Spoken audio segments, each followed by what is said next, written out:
Hi everyone, good morning সবাইকে। আজ আমার 22 উইকের লাস্ট ডে। আজ আমি সকালবেলা উঠে বানিয়ে ফেললাম একটু খিচুড়ি। খিচুড়ির মধ্যে দিয়েছিলাম কিছু সবজি, যেমন গাজর, মটরশুঁটি, আলু ইত্যাদি। তারপর খেয়ে নিলাম কিছু ড্রাই ফ্রুট, প্রত্যেক দিনের মতনই। এটা তো নতুন কিছু দেখানোর না। তারপর স্নান টান করার পর সেই সেম লাঞ্চই করে নিলাম, কিন্তু আজকে লাঞ্চে ছিল শাক। আমি তোমাদেরকে বলেছি আমি প্রত্যেক দিন যে কোনো রকমের একটা করে শাক খাওয়ার চেষ্টা করি। সাথে ছিল বিটুলি ভাজা। বিটুলিটা লাল দেখতে লাগছিল কারণ ওর মধ্যে বিট দেওয়া ছিল। তারপর বসে পড়লাম কি খেলা মনে হচ্ছে দেখতে। আজকে কি ইন্ডিয়া জিততে পারবে?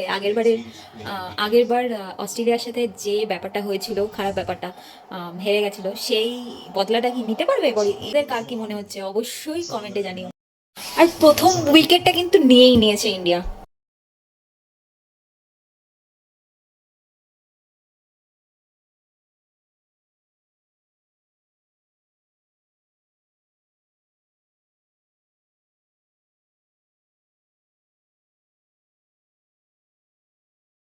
বরুণ চক্রবর্তী সব পে ভারী হ্যায়।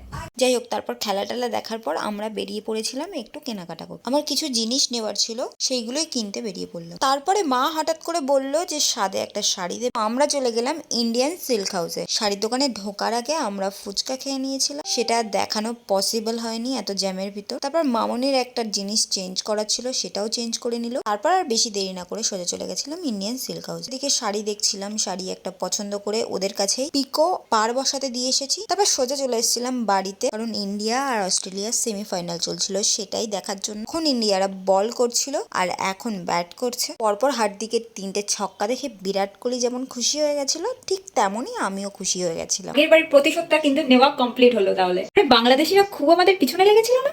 তাদের মুখে না ইন্ডিয়ান প্লেয়াররা ঝামা ঘষে দিয়েছে। তারপর লাস্টে একটা ছক্কা মেরে রাহুল দাদা পুরো ফাটিয়ে দিয়েছিল, আর এখানেই খেলা সমাপ্ত হলো। তারপর আমি নিচে চলে গেলাম, যে এসে ডিনারটা কমপ্লিট করে লাস্টে দুধ খেয়ে আমি আজকের ভিডিওটা এখানেই স্টপ করলাম।